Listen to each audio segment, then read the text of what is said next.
오늘은 간절함이라는 제목을 함께 말씀을 나누겠습니다.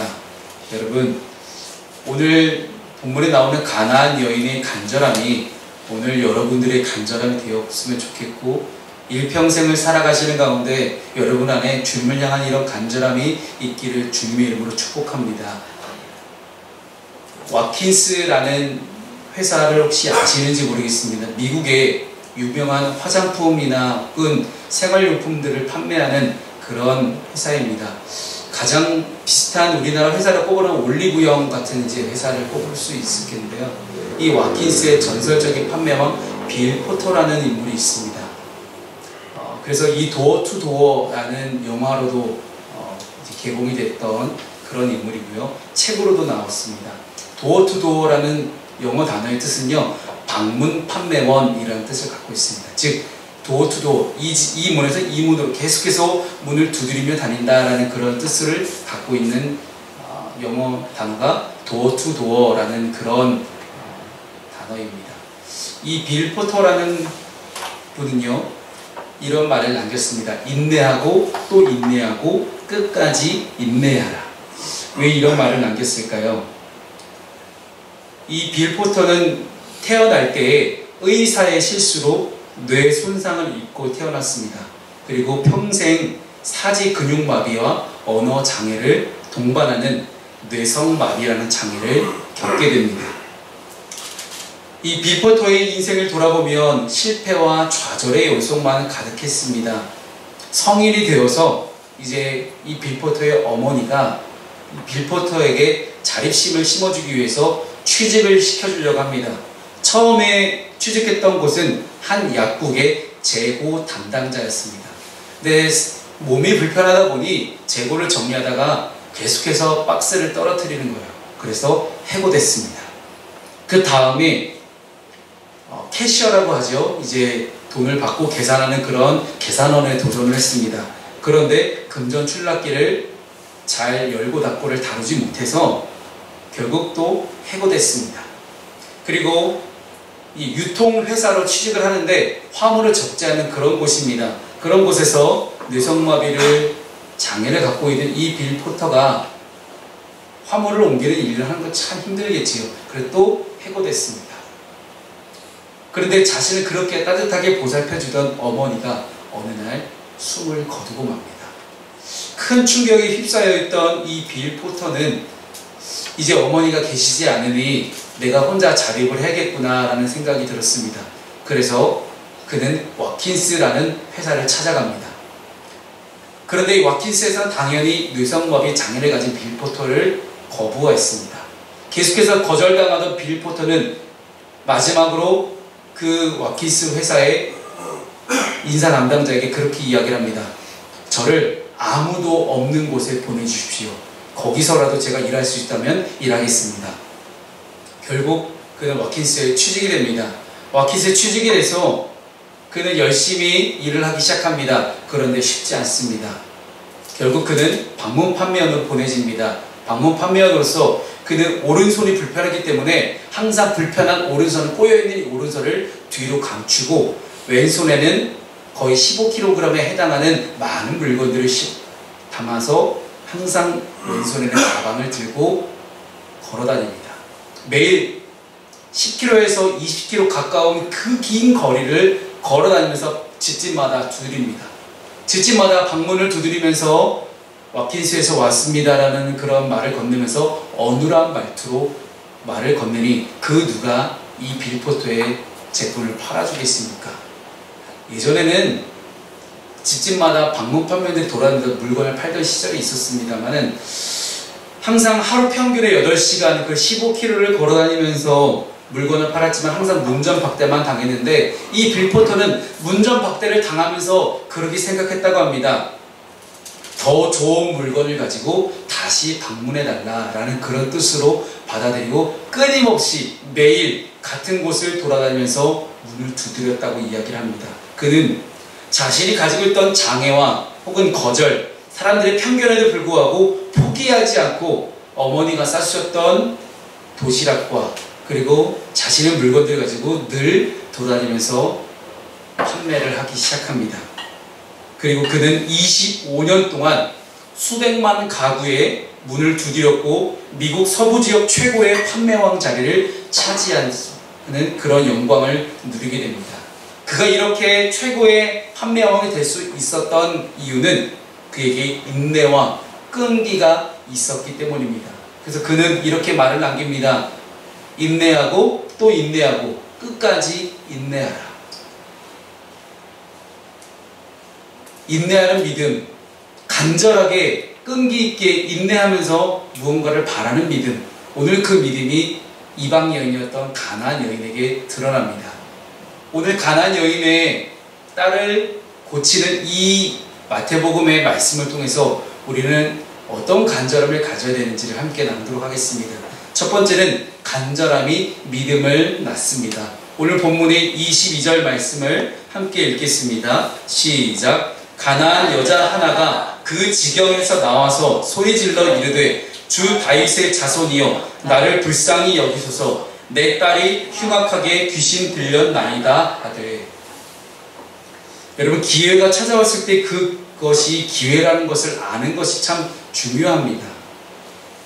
하지만 그보다 더 중요한 것은 찾아온 기회를 놓치지 않는 것, 그것이 더 중요합니다. 예수님이 두로와 시돈 지방에 오신 일은 가나안 여자에게는 예수님을 만날 수 있는 절호의 찬스이자 기회였습니다. 그래서 그녀는 다윗의 자손이여 나를 불쌍히 여기소서 내 딸이 흉악하게 귀신 들렸나이다 라고 소리를 지릅니다. 성경에서 소리를 지르다 라는 뜻의 영어 단어를 cry out 이라고 표현합니다. 목소리를 있는 대로 소리 고래고래 지르면서 울면서 울부짖으면서 소리를 지르는 것을 cry out 이라고 이야기합니다. 즉 이 가나안 여자가 두로 지방에 두로와 시돈 지방에 예수님이 오셨다는 이야기를 듣고 예수님을 찾아가서 예수님 곁에 가서 울부짖으면서 눈물을 펑펑 흘리면서 소리를 지르고 울부짖으며 예수님께 요청하는 내용이 주 다윗의 자손이여 나를 불쌍히 여기소서 내 딸이 흉악하게 귀신 들렸나이다 하는 그런 외침이었습니다. 가나안 여자는 예수님을 만나야만 했습니다. 어떤 방법으로든 예수님과 만날 수 있는 이 기회를 놓쳐서는 안 되는 것이 이 가나안 여자에게 커다란 숙명이었습니다. 그녀의 딸이 흉악한 귀신에 들려서 지금 고통 가운데 있었기 때문에 자신의 딸에 붙어있는 귀신을 쫓아낼 수만 있다면 무슨 일이든 할 수 있겠다라는 것이 이 가나안 여자의 생각이 아니었을까 생각이 듭니다. 자식을 키워보신 분은 다 아시겠지만 내 자식이 아플 때 가장 힘든 것은요, 내가 아무것도 해줄 수 없다라는 사실입니다. 그저 의사에게 데려가서 의사가 치료를 하고 이 아이가 자신의 육체의 힘으로 그것을 잘 이겨내기를 바라는 마음으로 그저 지켜보고 있고 기도해주는 방법 외에는 없기 때문입니다. 그런 부모의 심정이지만 수단과 방법을 가르치고 많은 일들을 해봤던 이 가나안 여자는 자신의 힘으로 할 수 없는 일에 부닥치자 결국 예수님을 만날 수 있는 그 기회를 잡게 됩니다. 여러분, 가나안 여자라는 뜻은 무슨 뜻일까요? 여기는 배경이, 지역적인 배경이 두로와 시돈입니다. 두로와 시돈이라는 지방은 여러분 잘 알고 있는 솔로몬이 성전을 지을 때 두로왕 히람이 백향목을 지급했던, 즉 페니키아인들이 살고 있던 그쪽 지역입니다. 이스라엘 땅에서, 유대 땅에서 북서쪽으로 굉장히 많은 거리를 걸어 올라가야만 있는 곳이 두로와 시돈 지역인데 이 지역에 가나안 여인이 살고 있습니다. 가나안 땅이라는 곳은 여러분 잘 알고 있는 아브라함이 하나님께 지명을 받은 그 땅인데, 여기서 말하는 가나안이라는 뜻은 그 아브라함 시절의 가나안을 이야기하는 것이 아니라 모세 이후 여호수아 시대 때 정복 전쟁을 펼칠 때 가나안 7족속을 그들은 몰아냅니다. 그때 당시에 가나안 족속을 이 가나안 여인이라고 부릅니다. 즉 지금의 팔레스타인 여자라고 여러분 생각하시면 되겠습니다. 지금도 여전히 이스라엘과 갈라져서 대립하고 있는 그 팔레스틴, 이 팔레스타인 여인이 두로와 시돈 지역에 살고 있습니다. 즉 팔레스타인 여인도 자신의 땅에서, 자신의 조국에서 사는 것이 아니라 다른 나라에 와서 살고 있는데 자신의 딸이 귀신 들려있는 그런 상황입니다. 자신의 딸을 고칠 수만 있다면 수단과 방법을 가리지 않는 것이 이 여인의 심정일 것입니다. 돈이 얼마나 들어가든 얼마나 힘든 일을 감당해야 하든지 상관하지 않을 것입니다. 그러니 오늘 예수님이 그렇게 이 여인을 모독하고 무시하고 철저하게 외면함에도 불구하고 이 여인은 끝까지 예수님께 간청하며 따라갑니다. 사람들이 이상하게 생각할 수도 있습니다. 왜냐하면 지금까지 예수님의 모습과는 너무나 다르기 때문입니다. 여러분, 이 마태복음 가운데는 참 많은 이야기도 나오지만 지난주 우리가 함께 묵상했던 내용 가운데는 오병이의 기적도 있습니다. 오병이어 가운데 나오는 그 앞부분에 여러분, 예수님께서 그들을 불쌍히 여기셨다, 측은히 여기셨다라는 그런 성경 단어가 나옵니다. 즉 자신의 말씀을 들으러 나온 그 수많은 무리들, 언제라도 예수님을 배반해도 이상하지 않을 만한 그 무리들도 불쌍히 여기셨던 예수님이 그 자리 가운데는요, 유대인뿐만 아니라 이방인까지 다 섞여 있었는데 왜 굳이 유독 오늘 이 장면에서만큼은 예수님이 이 여인을 가리켜서 그렇게 외면하실까? 제자들이 생각해도 좀 이상했을 것입니다. 수많은 기적들을 베푸셨고 수많은 무리들을 불쌍히 여기셨던 예수님이 왜 이 여인에게만 이렇게 유독 문전박대하듯이 이렇게 하실까? 제자들이 그래서 찾아옵니다. 예수님, 이 가난한 여자의 요청을 들어주시고 빨리 보내십시오 라고 이야기를 했더니 예수님이 하시는 말씀이 나는 이스라엘 집에 잃어버린 어린 양에게 보내심을 받았다. 그 외에는 나는 상관이 없다라는 그런 매몰찬 이야기를 하고 계십니다. 우리는 예수님이 사랑이 참 많다고 생각을 합니다. 그런데 연약한 자와 병든 자를 그냥 지나치지 못하는 예수님의 모습과는 오늘 너무나 사뭇 다른 모습이 우리에게 다가오게 됩니다. 예수님을 잘 모르는 사람이었으면 아마 화를 냈거나 시험에 들었을지도 모를 그런 일들인데 주변 사람들의 시선보다도 저는 이 가나안 여자, 팔레스타인 여자가 참 대단한 것 같습니다. 자존심이 상할 법도 한데 인내하고 끈기 있게 가나안 여자는 예수님께 절을 하며 주여 저를 도우소서라고 간청을 합니다. 예수님이 관심도 보이지 않는데 그 여자는 더 적극적으로 더 두드리고 더 예수님의 마음을 열기 위해서 끊임없이 노력하는 이 여인의 모습을 보게 됩니다. 그런데 이 여자에게 예수님은 최종적으로 가장 심한 모욕감을 주는 개라는 단어를 사용하십니다. 여러분, 그 당시 고대 근동지방의 유대 땅에서는요, 개라는 단어는요, 정말 지금도 우리가 이제 욕에 담아서 쓰기는 하지만 그 당시 개라는 단어는요, 가장 최고의 모욕감을 줄 수 있을 만한 그런 단어입니다. 즉 유대인들이 하찮은 하나님께 저주받은 사마리아인이나 이방인을 가리켜서 쓸 때 했던 단어가 개라는 단어입니다. 그래서 주인이 먹는 이 밥을 개 따위가 어찌 같이 먹으려고 하느냐라는 그런 모욕감을 심어줄 수 있을 만한 그런 이야기를 예수님은 던지십니다. 그런데 이 여인의 고백이 어떻습니까? 주여 올소이다마는 개들도 제 주인의 상에서 떨어지는 부스러기를 먹나이다. 여러분, 간절함이라는 것은 우리를 한 발 더 앞으로 나아가게 합니다. 간절함이라는 것은요, 한 번 더 문을 두드리게 만듭니다. 간절함이라는 것은요, 소리를 지르게 만들고 간절함이라는 것은 울부짖게 만듭니다. 물러서고 싶은 순간에도 물러서지 않도록 잡아줍니다. 포기하고 싶은 순간에도 포기하지 않도록 잡아주는 것은 그 사람의 간절함입니다. 가난한 여자는 자신을 개에 비유하는 예수님 말에 상처를 받지 않습니다. 수치스럽게 생각할 수도 있었지만 그 여인은 그렇게 생각하지 않고 간절함을 가지고 다시 한번 예수님께 나아갑니다. 비참함을 느낄 수도 있겠지만 그는 절대로 물러서지 않고 오늘 내가 이것을 해결하지 못하면 절대로 예수님을 놓지 않으리라는 그런 간절함이 이 여인에게 비쳐 보입니다. 가난한 여자는 물러서지 않고 포기하지 않았습니다. 오히려 예수님의 말씀에 맞다고 동의합니다. 맞습니다. 당신의 말처럼 나는 개입니다. 나는 저주받은 여인입니다. 나는 당신을 보기에 그렇게 하찮은 여인입니다. 하지만 부스러기라도 달라고 그에게 매달립니다. 우리의 자존심이 역사를 이루는 것은 아닙니다. 하나님의 역사는 간절한 믿음을 가진 사람을 통해서 이루어집니다. 절대로 물러서지 않는 사람을 통해서 이루어집니다. 십자가를 바라보며 예수님을 부끄러웠던 사람을 통해서 이루어지는 것이 아니라 예수님을 만나고 예수님께서 만져주시고 예수님을 통해서 회복이 일어나는 사람을 통해서 하나님의 역사는 이루어지기 시작합니다. 예수님을 거부하는 사람에게는 절대 그런 일이 일어나지 않습니다. 그래서 사도 바울도 그렇게 고백하지 않습니까? 내가 복음을 부끄러워하지 아니하노니 이 복음은 모든 믿는 자에게 구원을 주시는 하나님의 능력이다. 우리가 예수를 부끄러워하지 않고 예수 믿는 사람으로 살아갈 때에 하나님께서는 우리에게 많은 일들을 이루어주실 것입니다. 하나님을 향한, 예수 그리스도를 향한, 복음을 향하는 간절함이 없는 사람은 믿음의 역사를 볼 수 없습니다. 왜냐? 간절함이 없기 때문에 쉽게 포기하고, 간절함이 없기 때문에 내 기도 제목을 쉽게 내려놓고, 야, 이건 안 돼, 이거 하는 뜻이 아닌가 봐 하고 우리는 내려놓게 되는 것입니다. 가나안 여자가 이렇게 물러서지 않은 까닭은 무엇입니까? 예수님 밖에는, 예수님이 아니면 딸을 사로잡은 귀신을 쫓아낼 분이 아무도 없다라는 강력한 확실이 있으니까 그런 심한 모욕감과 좌절을 겪었음에도 불구하고 그는 그렇게 예수님께 매달리지 않았겠습니까?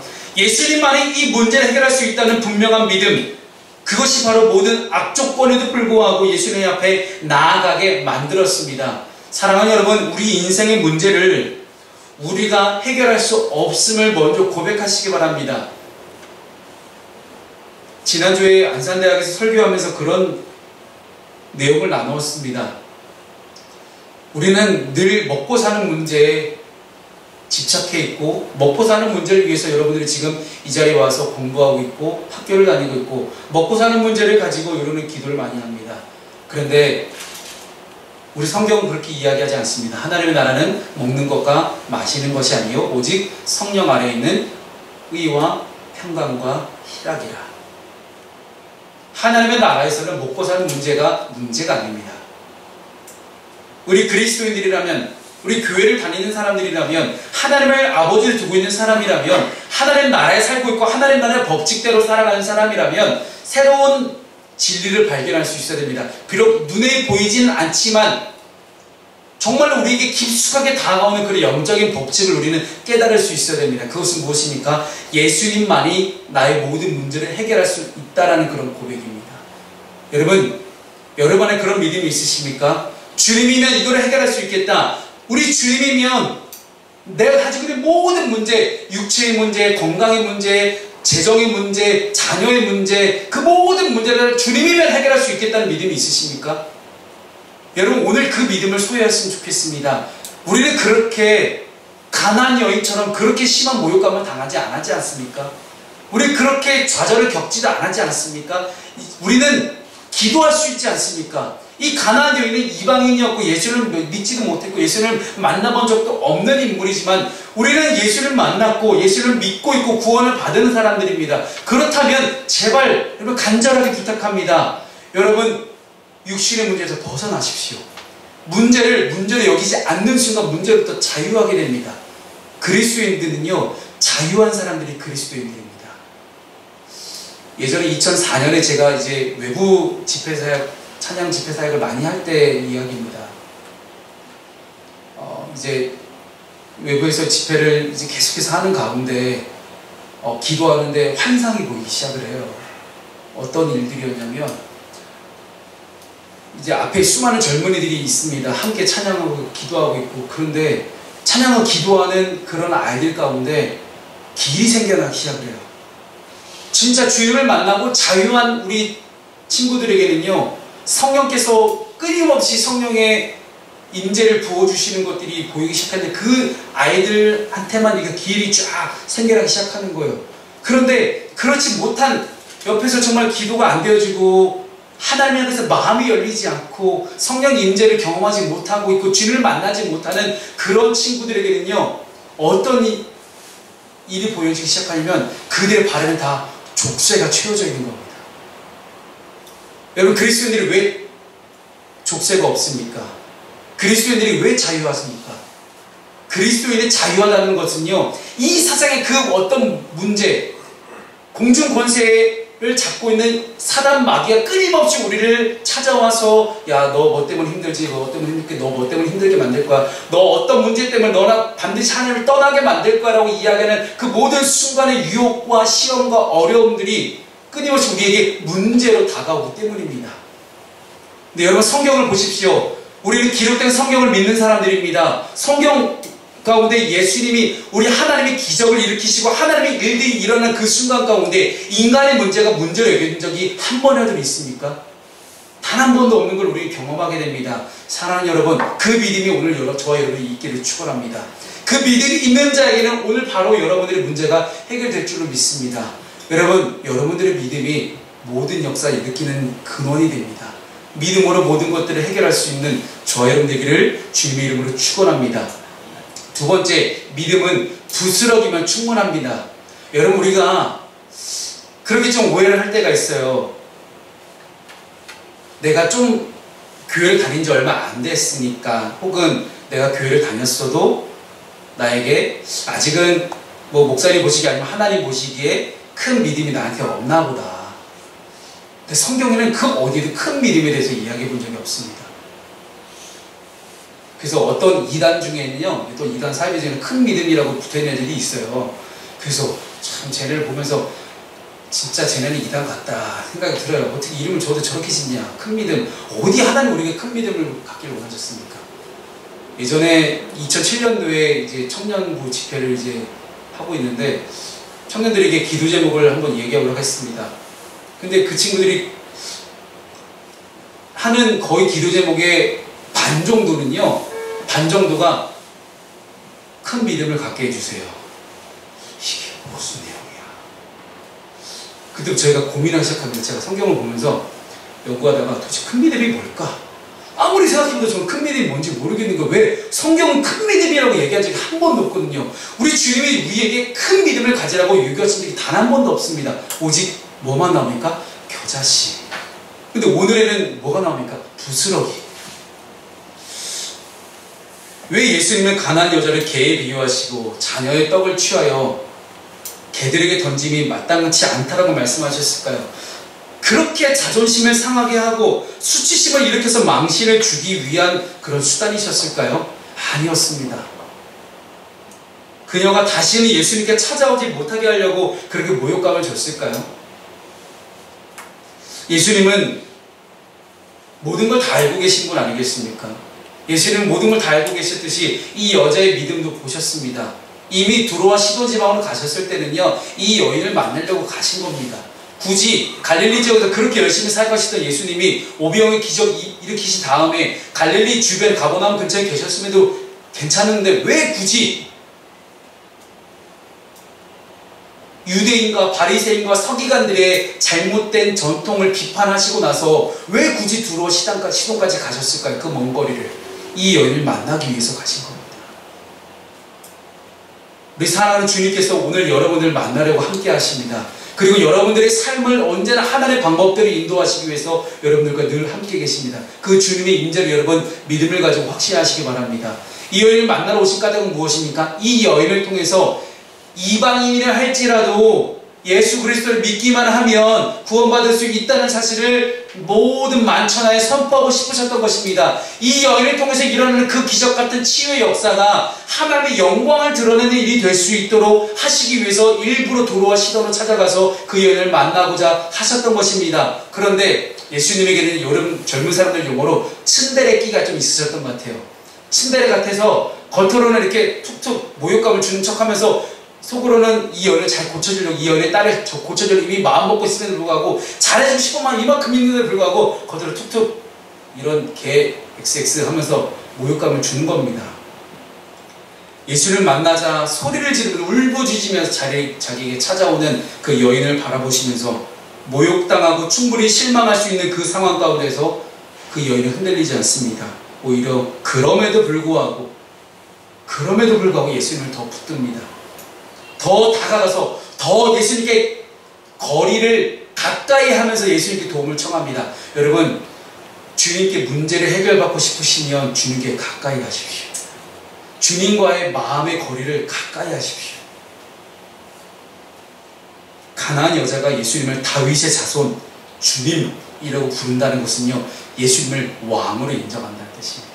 그 당시 유대인들 가운데 성경의 전통을 이미 알고 있는 유대인들, 바리새인들, 서기관들에게 다윗의 자손은 곧 왕을 뜻하는 용어입니다. 그리고 주님, 큐리오스, 로드라고 헬라어는 큐리오스, 이제 영어로 로드라고 붙여주는 이 주라는 주님이라는 뜻은요, 당시 로마 황제에게만 붙일 수 있었던 유일한 용어입니다.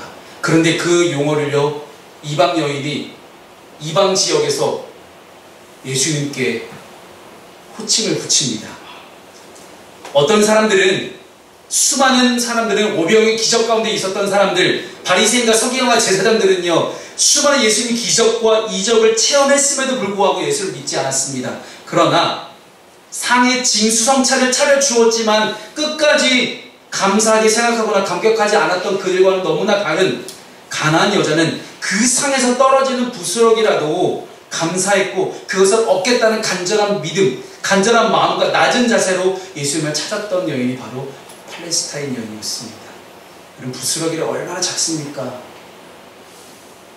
우리에게 부스러기는 뭡니까? 버려지는 겁니다. 부스러기를 버려지는 거예요. 근데 그 버려지는 것만이라도 감사함으로 받겠다라는 이 여인의 마음, 그것만으로도 충분하다고 믿는 믿음. 여러분 주님을 향해서 어떤 믿음 갖고 계십니까? 하나님, 내 이 모든 문제 다 해결 안 해주면 나 하나님 못 믿을 거야, 안 믿을 거야, 못 믿겠어요, 믿어지지가 않아요 라고 이야기하시겠습니까? 아니면 하나님, 주님 한 분이면 충분합니다, 주님 한 분이면 충분하니 그저 이 문제를 가지고 내가 끙끙대지 않고, 이 문제를 가지고 내가 고민하지 않고 오직 주님께 맡깁니다 라는 그런 믿음이 우리에게 있어야 되지 않겠습니까? 그렇다고 우리의 모든 문제를 다 예수님께 맡겨놓고 우리는 가만히 있으라는 얘기가 아닙니다. 그래서 오늘 함께 나눌 세 번째 이야기는요, 믿음으로 간절하게 기도하면 응답이 된다는 것입니다. 믿음으로 간절하게 기도할 때 어떤 응답이 오는지, 그 응답을 통해서 우리가 어떤 간절함을 품어야 되는지 성경 속의 두 명의 인물을 가지고 함께 우리가 말씀을 나누겠습니다. 첫 번째는 엘리야입니다. 여러분, 엘리야는 여러분 잘 아시는 열왕기상 말씀 가운데 나옵니다. 시간을 줄이기 위해서 여러분 빨간색으로 표시한 것만 제가 읽어보겠습니다. 주 여호와는 하나님이신 것과 주는 그들의 마음을 되돌이키심을 알게 하옵소서. 바알과 아세라 신을 섬기는 제사장 850명과 엘리야가 갈멜산에서 850대 1로 영적 전쟁을 벌이는 그 장면입니다. 각자 제단을 쌓아놓고, 야, 어느 쪽에 불이 떨어지는지 보자. 바알과 아세라가 참된 신이면 이쪽 바알과 아세라 신의 제단에 불이 떨어질 것이고, 여호와 하나님께서 참된 신이시면, 진짜 신이면 그쪽에 불이 떨어질 것이다. 한술 더 떠서 엘리야는 자신의 제단에 물을 가득 부어 놓습니다. 각자 신을 부르는 행위가 시작되죠. 바알과 아세라 신을 섬기는 그 850명의 제사장들이 열심히 자신의 신을 부르지만 아무런 일이 일어나지 않자 그들은 칼을 들어 자신의 몸을 긋기 시작합니다. 그리고 자신의 피를 그 제단에 뿌리기 시작합니다. 그렇게 잔인한 짓을 하면서 어떻게든 그들은 자신의 신에 응답하길 바랬지만 결국 하나님의 불이 하늘에서부터 내려와서 엘리야가 쌓아놓은 제단에 가득히 불이 일어나기 시작합니다. 그때 엘리야가 했던 기도가 뭡니까? 주 여호와여, 주님이 하나님이신 것과 주는 그들의 마음이 되돌이키심을 알게 하옵소서. 하나님이 하나님이신 것과 여호와가 하나님이신 것을 그들로 알게 해달라. 여러분, 이 장면에는요, 엘리야를 높이는 장면이 하나도 안 나옵니다. 엘리야가 뭔가를 대단하게 잘해서 엘리야가 높아진 장면이 하나도 나오지 않는다는 이야기예요. 오직 누구만 높아집니까? 여호와 하나님만 높아지시는 장면이 나옵니다. 5천의 이스라엘 가운데 오직 여호와만 하나님이시면 여호와가 참 신이시는가를 선포하고 싶었습니다.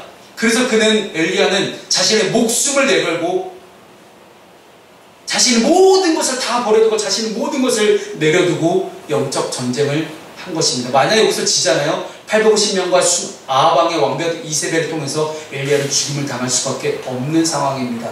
하지만 그는 자기가 믿는 여호와 하나님이 진짜 참신이라는 것을 모든 사람에게 알리고 싶었고 증명하고 싶었고, 그렇게 해서 모든 이스라엘 백성들이 하나님께 돌아오기를 바랬습니다. 두 번째 인물입니다. 예수님의 감람산 마지막 기도의 장면입니다. 이르시되 아버지여 만일 아버지의 뜻이거든 이 잔을 내게서 옮기시옵소서. 그러나 내 원대로 마시옵고 아버지의 원대로 되기를 원하나이다 하시니. 여러분, 예수님의 간절한 기도, 이 뒷부분을 보면요, 천사가 나타나서 예수님이 기도할 수 있도록 계속해서 힘을 주셨다는 거예요. 그런데 땀이 땅에 떨어지는 핏방울같이 되더라 라고 누가복음 말씀을 기록합니다. 예수님이 그렇게 간절하게 기도하셨다는 건데, 믿음으로 그렇게 간절하게 기도하시는 예수님의 간절함은 무엇이었습니까? 하나님의 뜻이 이렇다는 것을 알고 있었습니다. 십자가를 지는 방법 외에는 인류를 구원할 방법이 없다는 걸 알면서도 하나님, 이 방법 외에는 혹시 다른 방법 없습니까?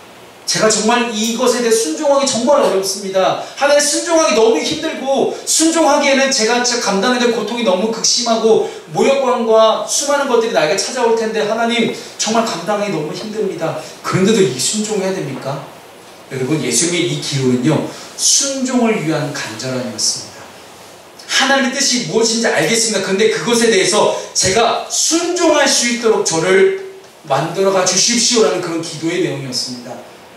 순종에 대한 간절함. 여러분, 보통 우리가 언제 간절해집니까? 언제 간절해지죠? 이 가나안 여인처럼 나의 문제를 해결받기 위해서 우리 간절하게 예수님을 찾습니다. 정말 그 어느 때보다 간절해집니다. 내 문제를 해결받을 수만 있다면. 근데 여러분, 엘리야와 예수님을 통해서 볼 수 있는 간절함의 원리는요, 간절함의 진리는 나의 문제 해결을 위한 간절함이 아니라 오직 하나님을 높이고 하나님을 드러내고 하나님만이 우리의 참된 주님이시며 하나님의 뜻에 순종하기 위한 간절함이 우리에게 있을 때에 비로소 응답이 이루어진다는 사실입니다. 사랑하는 여러분, 여러분들이 붙잡고 있는 문제 한순간에 해결 안 됩니다. 지금 당장 해결 안 됩니다. 당장 해결되지도 않는 그 문제 가지고는 끙끙대지 마시고, 그 문제 따위 우리 주님이라면 목숨의 문제, 구원의 문제, 사망의 문제, 죽음의 문제까지 해결하신 주님께서 우리의 그 문제 해결 못 하시겠습니까? 우리 주님께는 너무나 간단한 문제인데 그 간단한 문제를 우리는 심각한 문제를 여기고 끙끙 앓고 있습니다. 그 어떤 문제든지 내려놓으시고 그 문제를 다 하나님께 올려놓으시고 하나님의 영광만을 구할 수 있는 여러분 되었으면 좋겠습니다. 하나님만을 높이는 여러분 되었으면 좋겠고, 하나님의 뜻에 순종하기 위해서 간절하게 기도할 수 있는 여러분 되었으면 좋겠습니다. 하나님의 뜻을 분별하기 위해서 간절하게 기도할 수 있는 여러분 되었으면 좋겠습니다. 조지 뮬러라는 분이 있습니다. 5만 번 기도응답 받은 분은 유명하죠. 5만 번씩이나 기도응답을 받았다고 하는데, 조지 뮬러가 한평생 기도했던 기도 제목이 있습니다. 바로 자신의 가장 절친한 친구였던 5명의 친구의 구원을 문제놓고 기도했던 것입니다. 그런데 3명은 구원을 받았습니다. 3명은 예수를 믿기로 작정하고 결단했습니다. 그리고 또 1명의 친구는 조지 뮬러가 죽기 전에 예수를 믿겠다라고 결단을 합니다. 그런데 단 한 명의 친구만이 예수를 믿겠다는 결단을 하지 못하고 조지 뮬러는 숨을 거두고 맙니다. 근데 그 조지 뮬러를 기리는 특별한 행사 가운데 갑자기 그 친구가 나타납니다. 그리고서 조지 뮬러의 그 마지막 5번째 친구가 그렇게 이야기를 합니다. 나는 내 친구인 조지 뮬러가 나를 위해 기도한 것을 알고 있습니다. 비록 그 친구가 살아생전에 예수를 믿겠다라고 결단하지 못했지만 지금 나의 삶 속에 일어나는 모든 일들은 하나님의 역사임을 나는 이제 믿음으로 고백합니다. 조지 뮬러의 기도는 결국 응답되었습니다. 조지 뮬러가 죽은 다음에요. 여러분, 우리는 지금 당장 마음이 급해서 지금 당장 이 문제가 해결되지 않으면 안 되겠다는 그런 조급함이 있습니다. 신앙 가운데 우리가 신앙생활할 때 가장 위험한 게 뭡니까? 조급함입니다. 우리가 시험 볼 때들, 우리 청년들 보면 시험 볼 때 조급함이 우리의 일을 그르치지 않습니까? 신앙생활도 똑같습니다. 우리가 신앙에서 승리하기 위해서는 조급함을 내려놓고 버릴 수 있어야 됩니다. 간절함을 가지고 조급함을 내던지고 인내함으로 끝까지 주님께 맡겨놓고 기도할 수 있는, 순종할 수 있는 저와 여러분 되기를 주님의 이름으로 축원합니다. 기도하겠습니다.